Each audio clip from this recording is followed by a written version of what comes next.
ഈശോ മിശിഹായ്ക്ക് സ്തുതിയായിരിക്കട്ടെ. പ്രിയമുള്ളവരെ, വചനം പഠിക്കാനായിട്ട് എല്ലാവരെയും സ്വാഗതം ചെയ്യുന്നു. കഴിഞ്ഞ ആഴ്ച പഠിച്ച 6 വചനങ്ങൾ നമ്മൾ ആദ്യം ഒന്നുകൂടി ആവർത്തിച്ച് പറയും. കാരണം നമ്മൾ കുറച്ച് വലിയ സെൻറ്റൻസുകളായിരുന്നു കഴിഞ്ഞ ആഴ്ച എടുത്തത്. അതുകൊണ്ട് എല്ലാ വചനങ്ങളും ഒന്നും കൂടി ആവർത്തിച്ചതിന് ശേഷമായിരിക്കും ഇന്നത്തെ വചനം പഠിക്കുന്നത്. മത്തായി 7:12. മറ്റുള്ളവർ നിങ്ങൾക്ക് ചെയ്തു തരണമെന്ന് നിങ്ങൾ ആഗ്രഹിക്കുന്നതെല്ലാം നിങ്ങൾ അവർക്ക് ചെയ്യുവിൻ. ഉൽപ്പത്തി 12:2. ഞാൻ നിന്നെ വലിയൊരു ജനതയാക്കും, നിന്നെ ഞാൻ അനുഗ്രഹിക്കും, നിന്റെ പേര് ഞാൻ മഹത്തമമാക്കും, അങ്ങനെ നീ ഒരു അനുഗ്രഹമായിരിക്കും. ഫിലിപ്പി 4:19. എൻ്റെ ദൈവം തൻ്റെ മഹത്വത്തിൻ്റെ സമ്പന്നതയിൽ നിന്ന് യേശുക്രിസ്തു വഴി നിങ്ങൾക്ക് ആവശ്യമുള്ളതെല്ലാം നൽകും. സങ്കീർത്തനം 3:5.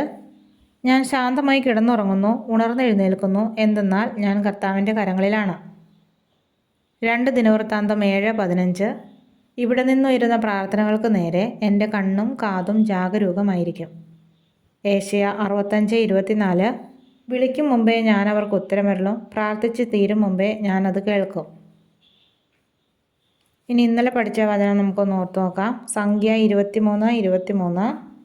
യാക്കോബിന് ആഭിചാരം ഏൽക്കുകയില്ല, ഇസ്രായേലിനെതിരെ ക്ഷുദ്രവിദ്യ ഫലിക്കുകയുമില്ല. നമുക്ക് ഇന്നത്തെ വചനം പഠിക്കാം. കൊളോസോസ് 3:21. പിതാക്കന്മാരെ, നിങ്ങളുടെ മക്കളെ പ്രകോപിപ്പിക്കരുത്, പ്രകോപിപ്പിച്ചാൽ അവർ നിരുന്മേഷരാകും.